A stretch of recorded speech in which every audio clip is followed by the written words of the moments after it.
Hello बच्चों, नमस्कार। आपके अपने YouTube channel PVS school Ayodhya में आपका स्वागत है। बच्चों, आज हम पढ़ेंगे क्लास 8 अध्याय 1 परिमेय संख्या अभ्यास 1.1 से। आप लोग को कुछ होमवर्क दिया गया था, तो सभी बच्चे उसको किए होंगे और कुछ बच्चे बहुत ईमानदारी से क्लास पढ़ रहे हैं और व्हाट्सएप ग्रुप में भी अपने सलूशन को सॉल्व करके भेज रहे हैं। तो सभी बच्चे ध्यान दें। हम लोग को दिया गया था अभ्यास 1.1 का 2 से लेके 6 नंबर तक का प्रश्न। तो कुछ बच्चे जैसे प्रियंका तिवारी, शिवानी पांडे और संध्या मिश्रा, ये सभी बच्चे क्वेश्चन सॉल्व करके ग्रुप में भेज रहे हैं और भी कई बच्चे हैं जो ग्रुप में भेज रहे हैं। तो सभी बच्चे प्रयास करें कि ग्रुप में भेजें क्वेश्चन को सॉल्व करके। और कुछ बच्चे तो होमवर्क जितना दिया गया था उससे ज़्यादा लगा लिए हैं, तो उनको बहुत बहुत धन्यवाद। हाँ, लेकिन वो नियम को फॉलो नहीं किए हैं। जैसे इसमें वितरकता, क्वेश्चन नंबर 9 में वितरकता का प्रयोग करके ज्ञात कीजिए कहा गया था, तो वो लोग वैसे कर दिए हैं। फिर भी एक प्रयास था उन लोगों का, अच्छी बात है। आज हम बताएंगे वितरकता गुणधर्म क्या होता है। ठीक है बच्चों, तो आप लोग बड़े हैं, समझदार हैं, आप लोग को ज़्यादा समझाने की आवश्यकता नहीं है। अब हम प्रश्न का उत्तर लिखने से अच्छा बता ही देते हैं। सभी बच्चे क्लास 8 के बड़े हैं तो कोई दिक्कत नहीं है। देखिए, प्रत्येक का योज्य प्रतिलोम लिखिए। 3/7 था दूसरे का पहला प्रश्न जो है, प्रत्येक का योज्य प्रतिलोम लिखिए तो उत्तर हो जाएगा। पहले का 3/7 का योज्य प्रतिलोम लिखना था तो -3/7 हो जाएगा। और दूसरा है -4/11 का, -4/11 का 4/11 हो जाएगा। और -3 बटा -5 तो माइनस कट जाएगा, नहीं 3/5 बचेगा जब, तो 3/5 का -3/5। ये सभी बच्चे कर लिए होंगे, सत्यापित कीजिए वाला भी कर लिए हैं सभी बच्चे। क्वेश्चन था तीसरा, अभ्यास 1.1 का तीसरे का पहला देख लीजिए आप लोग। सत्यापित करना था -mod(x). वो क्वेश्चन जिन बच्चों के पास बुक है, जो बच्चे बुक ले लिए हैं, वहाँ आप लोग सही कर लीजिएगा। मॉड, ये यहाँ ब्रेकेट लगा था, -mod(x) है =x सत्यापित करना था। दिया था x की वैल्यू कितना दी थी बच्चों, 13/17 दी थी। तो यहाँ मान रखेंगे जो जब हम -13/17 और जब x का मान 13/17 रखेंगे। आप लोग को बताया गया था मॉड के बाहर जब कोई वैल्यू आएगी तो उसका मान प्लस हो जाएगा। तो जब ये माइनस है, मॉड के जब बाहर लाएंगे, मॉड का काम होता ही बच्चों, अगर प्लस मॉड का काम ही है कि किसी भी संख्या को धनात्मक रखना, चाहे निगेटिव माइनस की संख्या हो, यानी निगेटिव नंबर हो या ऋणात्मक अंक हो या चाहे धनात्मक हो, सबको वो धनात्मक रखेगी। ये माइनस की संख्या है बच्चों, बाहर आएगा 13/17, 13/17 बराबर 13/17। इसी तरह दूसरा प्रश्न भी सभी बच्चे कर लिए होंगे। और चौथा नंबर प्रश्न था, निम्नलिखित का गुणात्मक प्रतिलोम अथवा व्युत्क्रम ज्ञात कीजिए। तो -17 का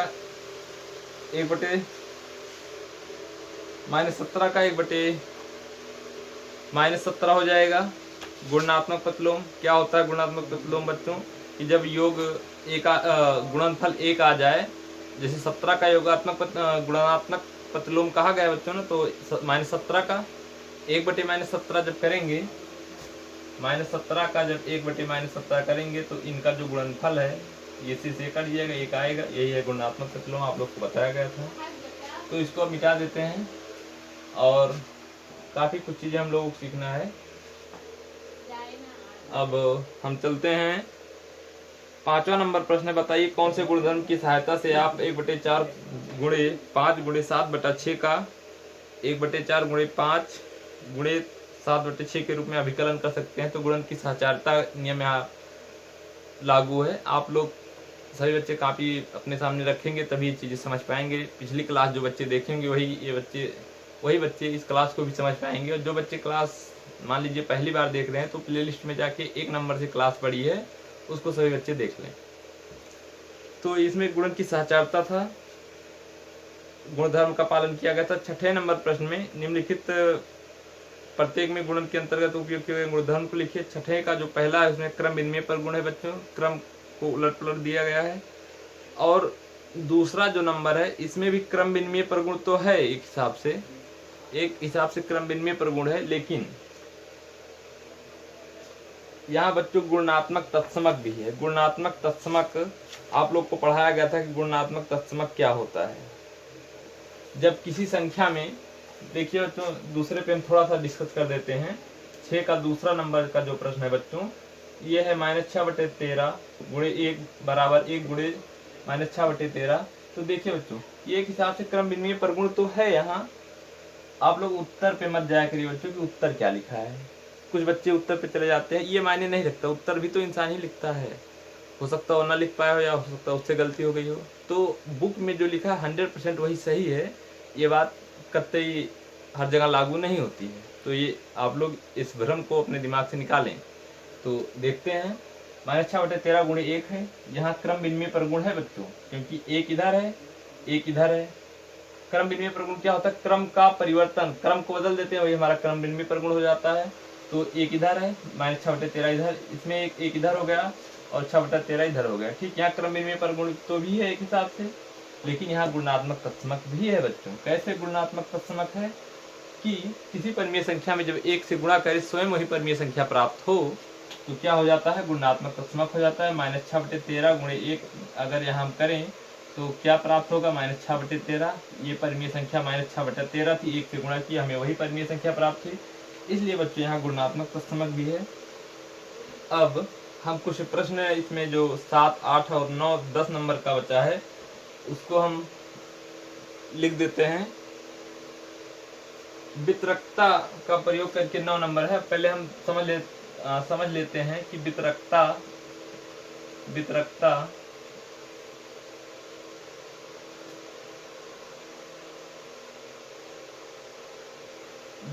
का नियम।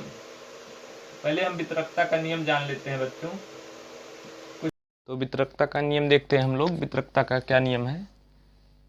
जैसे कहीं दिया है a और ब्रैकेट में a + b दे दिया जाए, या b + c ले ले बच्चों, b + c ले ले, तो इसको हम कैसे करेंगे? इसका इसमें गुणा हो जाएगा, ab हो जाएगा, और ये क्या हो जाएगा बच्चों? bc हो जाएगा। ठीक, ये है वितरकता का नियम। या अगर दूसरे माध्यम से हम इसको हम सब बताए कि अगर ऐसा कहीं लिखा है a बाहर है, 2 संख्या प्लस के साथ है, उसका गुणा है, तो ab हो जाएगा और ये ac हो जाएगा। ठीक है, इसको हम अब हम जैसे वितरकता मतलब वितरण, a का वितरण इसके साथ हुआ, a का वितरण c के साथ हुआ, तो ab हुआ ac हुआ। इसी प्रकार जब वितरण कहीं प्रयोग हुआ रहता है तो उसको सॉर्ट आउट करने के लिए भी हम चीज़ों को प्रयुक्त करते हैं। आइए एक एग्जाम्पल के माध्यम से हम लोग समझते हैं। 1/2 गुणे 5/7 प्लस 5/7 गुणे 3/8। तो इस प्रश्न में हम वितरकता का नियम कैसे लगाएंगे बच्चों? इस प्रश्न में अगर हमें वितरकता का नियम लगाना है तो हम ऐसी चीज़ को ढूंढेंगे जो दोनों में कॉमन है। दोनों में कॉमन कौन सी चीज़ें हैं? दोनों में कॉमन 5/7 है, तो 5/7 को हम कॉमन कर लेंगे।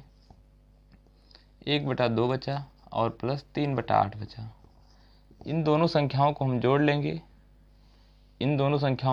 इसी के साथ गुणा करा देंगे।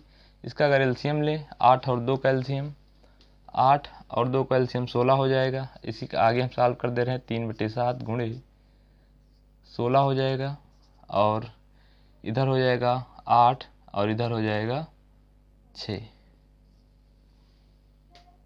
तो यहाँ हो जाएगा 3/7 गुणे 14/16, 7 × 9 7, 7 दूनी 14 यानी 6/16। यही हमारा आंसर हो जाएगा।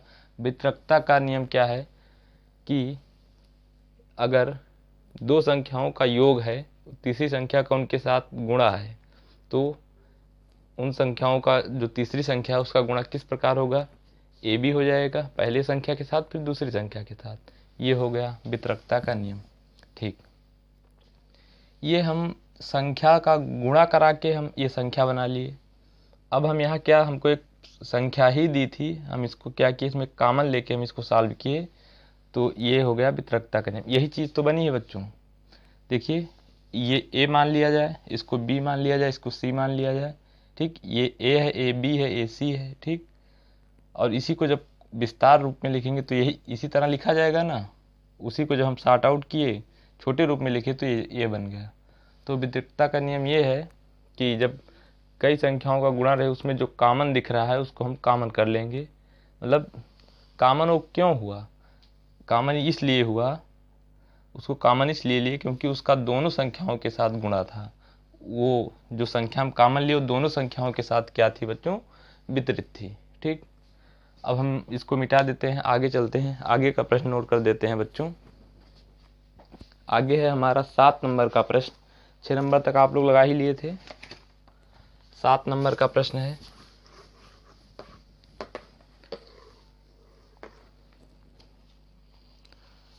क्या,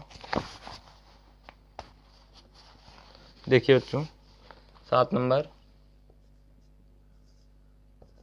क्या 0.7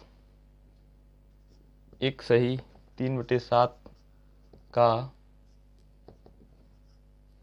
गुणनात्मक प्रतिलोम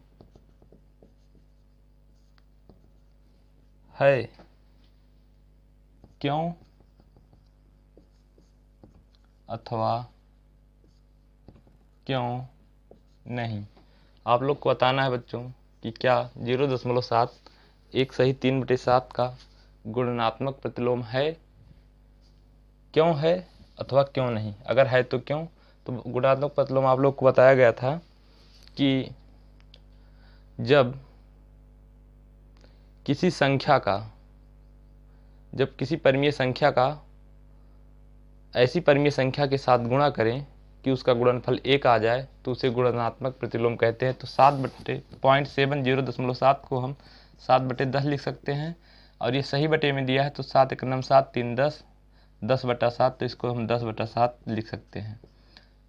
कहा है क्या 0.7 एक सही 3/7 का गुणात्मक प्रतिलोम है, क्यों अथवा क्यों नहीं। तो हम 0.7 को 7/10 लिख लिए, इसको इतना लिख लिए। अब हम गुणा करके देखते हैं कि 7/10 × 10/7 क्या उत्तर 1 आता है। हाँ बच्चों बिल्कुल उत्तर 1 आएगा। इससे हम कह सकते हैं कि 0.7 एक सही 3/7 का एक गुणात्मक प्रतिलोम है, क्योंकि जो परिमेय संख्या दी गई है 7/10, इसके व्युत्क्रम से गुणा करने पर जो गुणनफल है 1 प्राप्त हो रहा है, इसलिए क्या है, गुणात्मक प्रतिलोम है। ठीक है बच्चों, आप लोग को बताया गया था गुणात्मक प्रतिलोम एक परिमेय संख्या होती है जिससे इससे गुणा करने पर जो गुणनफल है वो 1 आ जाता है। किसी भी संख्या का गुणात्मक प्रतिलोम वह संख्या है जिससे गुणा करने पर गुणनफल 1 आ जाए। तो 7/10 का गुणात्मक प्रतिलोम 10/7 था, क्योंकि गुणा करने पर 1 आ रहा है। इसलिए जो प्रश्न है क्या 0.7 एक सही 3/7 का गुणात्मक प्रतिलोम है, तो हाँ बिल्कुल है, क्योंकि 7/10 का गुणात्मक प्रतिलोम 10/7 और गुणनफल 1 आ रहा है। इसको मिटा देते हैं। अब 8 नंबर का प्रश्न नोट कर देते हैं। 8 नंबर का प्रश्न भी इसी तरह है, इसको भी आप लोग कर लेंगे। क्या 5/8 कामा माइनस 1 सही 3/5 का गुणनात्मक प्रतिलोम है, क्यों अथवा क्यों नहीं। ठीक है बच्चों, ये हम लोग को करना है। तो 5/8 को देखेंगे। 5/8 एक हमारी परिमेय संख्या है, इसका गुणात्मक प्रतिलोम 8/5 होगा और गुणनफल 1 आएगा। ठीक, अगर इस तरह होता है तो गुणात्मक प्रतिलोम है, अन्यथा नहीं। आइए देखते हैं। ये 5/8 तो है हमारा, लेकिन यहाँ माइनस 1 सही 3/5 है, तो 5 × 5 और 3 8 माइनस 8/5 हो जाएगा। कट तो रहा है बच्चों, लेकिन -1 आ रहा है, -1, इसलिए गलत है, गुणात्मक प्रतिलोम नहीं है। आप लोग कहेंगे कि 5/8 -1 सही 3/2 -1 सही 3/5 का गुणात्मक प्रतिलोम नहीं है, क्योंकि इसका गुणनफल -1 आ रहा है। और गुणात्मक प्रतिलोम होने के लिए गुणनफल 1 आना चाहिए। ठीक, 9 नंबर की प्रश्न की तरफ चलते हैं। वितरकता का प्रयोग करके ज्ञात कीजिए। राइटिंग आप लोग समझ रहे हैं, ज्ञात कीजिए। कुछ बच्चे ये वाला प्रश्न ऑलरेडी लगा के भेजे हैं, तो अच्छी बात है जिनका प्रयास है, लेकिन वो वितरकता नियम का पालन नहीं किए हैं। तो आइए हम क्वेश्चन को नोट करते हैं, बता भी देते हैं। अभी हमने फिलहाल वितरकता नियम का चर्चा किया। गुणे -3/12, एक ब्रैकेट ये मझला ब्रैकेट है, प्लस 7/5 गुणे 5/12। ठीक, तो इसमें अगर हम वितरकता नियम लगाएं तो दोनों पक्षों में, दोनों में हम देखें, दोनों जो ब्रैकेट है उसमें एक संख्या कॉमन दिख रही है, 7/5। हम 7/5 को हम बाहर ले लेंगे और यहाँ क्या बचा, 7/5 जब कॉमन लिए तो यहाँ -3/12 बचा। और यहाँ क्या बचा, यहाँ प्लस है तो ये प्लस का सिंबल 5/12। अब इसको जब हम जोड़ देंगे 7/5 और इसको जब हम जोड़ेंगे, हर बराबर ही है, आसानी से जोड़ा जा सकता है, 5 और 3 -2/12। ठीक, अब इसका जो गुणनफल आएगा माइनस, ये कट जाएगा, 2 1 9 2, 2 6 12, -7/30, -7/30। ये हमारा वितरकता नियम का 9 नंबर का ये पहला प्रश्न था। तो माइनस नहीं आएगा बच्चों, ये प्लस की संख्या थी, तो 5 में से 3 जाएगा, 2 आएगा, यहाँ प्लस हो जाएगा। तो 5 से 3 जाएगा तो +2 आएगा और ये कट जाएगा इस तरह, 7/30 आंसर हो जाएगा। तो ये हमारा पहला प्रश्न था। इसी तरह आप लोग को दूसरा प्रश्न भी करना है। दूसरा प्रश्न है हमारा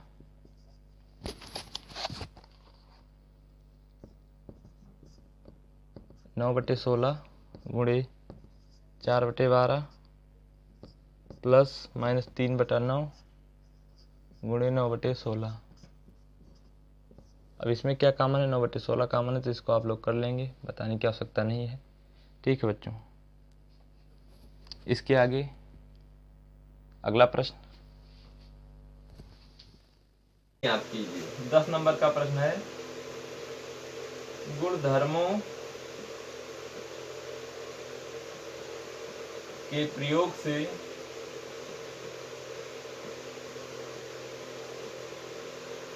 ज्ञात कीजिए। गुणधर्मों के प्रयोग से बच्चों इसमें सभी प्रकार का गुणधर्म प्रयोग करना है। क्रम बिंदुमीय सहचर जो इसमें लग सके उसके माध्यम से इसको कर लेना है। -3/7, इसमें एक ही सवाल है 10 नंबर में। 2/5 गुणे -3/7 -1/14 -3/7 गुणे 3/5, ये चीजें हैं बच्चों। तो 8 नंबर का प्रश्न भी हम मिटा देते हैं।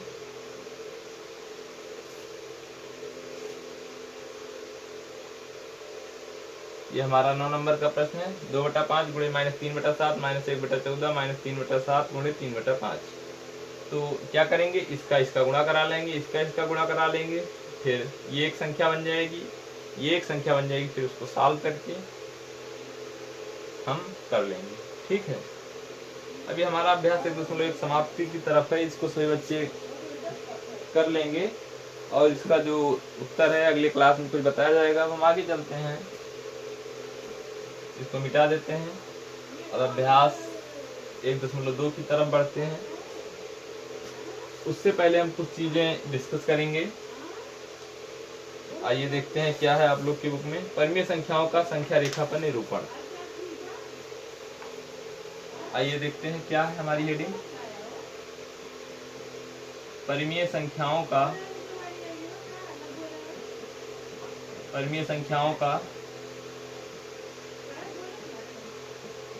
संख्या रेखा पर, नंबर लाइन पर रिप्रेजेंटेशन, निरूपण को अंग्रेजी में रिप्रेजेंटेशन कहते हैं।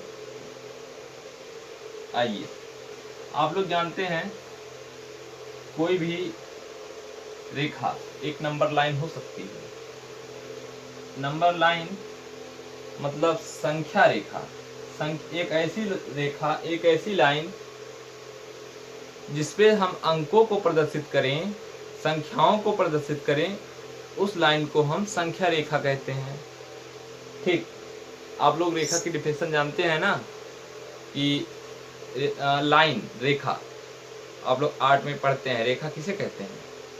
एक ऐसी लाइन या एक ऐसा चिन्ह जो दोनों तरफ असीमित रूप से बढ़े। एक ऐसी लाइन जो असीमित रूप से बढ़े, या एक ऐसा रेखाखंड जो दोनों तरफ असीमित रूप से बढ़े, उसे रेखा कहते हैं, लाइन कहते हैं। तो ये एरो लगी है ना बच्चों, दोनों तरफ ये बढ़ती जाएगी, कोई इसकी लिमिट नहीं है, ये अनंत रूप से बढ़ती जाएगी।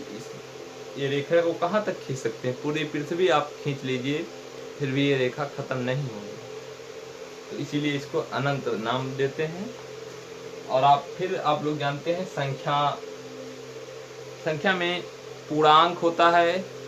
पूर्णांक ऋणात्मक भी हो सकता है, यानी माइनस वाली संख्या भी हो सकती है, धनात्मक पूर्णांक भी हो सकता है बच्चों, और जीरो भी होता है। आप लोग को बताया गया था परिमेय संख्या की डिफिनीशन, आप सभी बच्चे तो जान ही रहे हैं।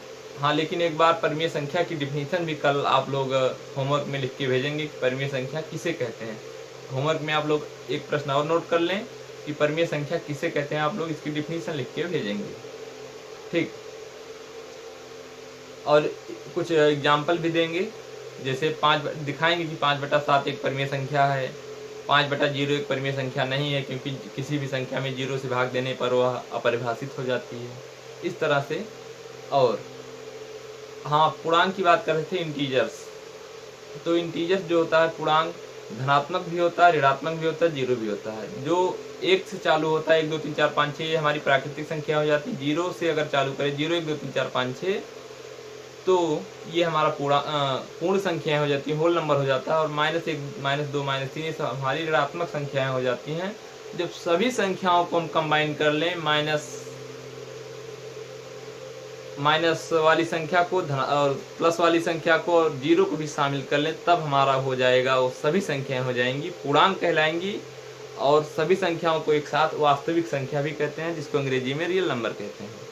ठीक, अब इसको हम 0 कर लें, 0 से हम आगे बढ़ते हैं तो हमको क्या मिल जाता है?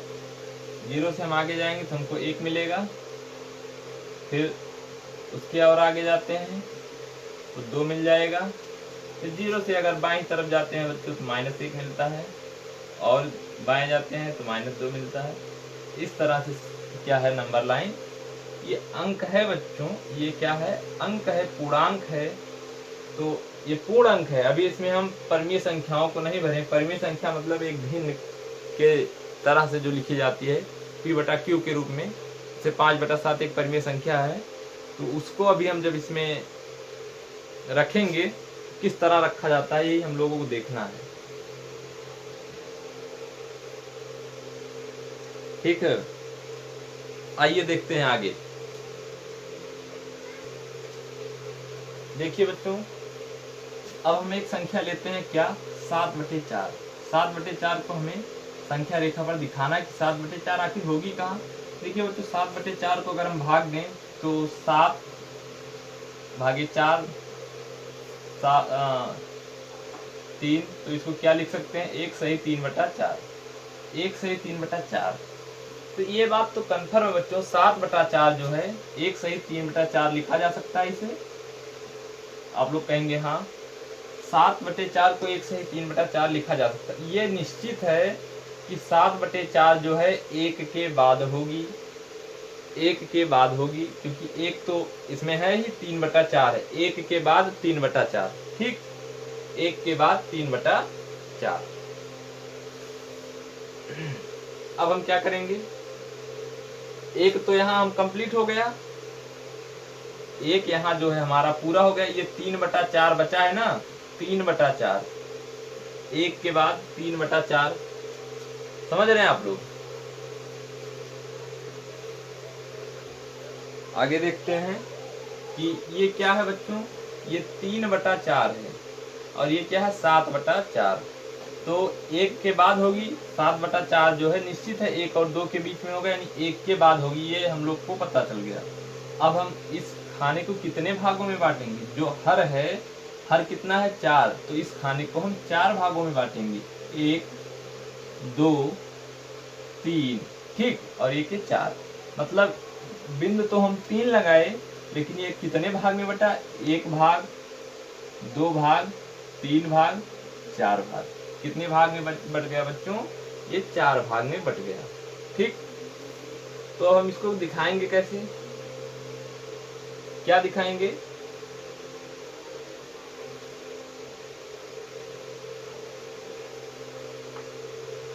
आइए देखते हैं हम लोग कैसे करेंगे बच्चों।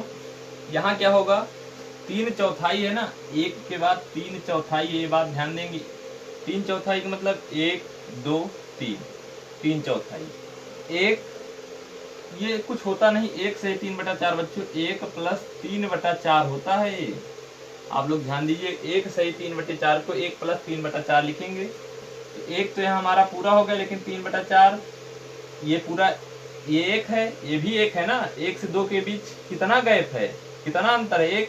तो इस खाने को अगर हम बांटे तो यहाँ 3/4 यहाँ आएगा ना, 3/4 यही तो आएगा, 1 और 3/4 यहाँ आ जाएगा, ये पूरा 1 हो गया, ये पूरा 1 हो गया, ये पूरा जो है 3/4 हो गया। तो इसको जब जोड़ के हम लिखेंगे 1 और 3/4 को, तो टोटल क्या हो जाएगा, ये 7/4 हो जाएगा बच्चों, 7/4, समझ पा रहे हैं। 1 + 3/4 ये बराबर हो जाएगा 7/4। ये 1 तो हम यहाँ लिख लिए, लेकिन 3/4 हमें और जाना था, तो 1/4, 2/4, 3/4। ये दूरी हमारी 1 थी, और यहाँ से यहाँ तक की दूरी, ये दूरी हमारी 3/4 है, ये दूरी हमारी 1 है, ठीक है बच्चों। 1 + 3/4 7/4, ये हम 7/4 था, इसको हम सही बटा में बना लिए। इससे पता चले कि हमारी परिमेय संख्या एग्जैक्ट किस जगह है, किन पूर्णांकों के बीच में है, तो ये समझाने के लिए था। इसको मिटा देते हैं, इसको रहने देते हैं, कोई दिक्कत नहीं है।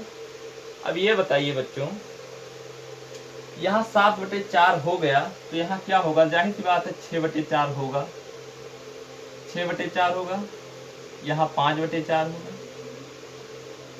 ये पूर्णांक क्या हो जाएगा बच्चों, ये 7/4, ये 6/4, ये 5/4, ये बच्चों हो जाएगा 4/4, और 4/4 का मान क्या होता है, 1 होता है, इसलिए इसको 1 लिख दिया जाता है।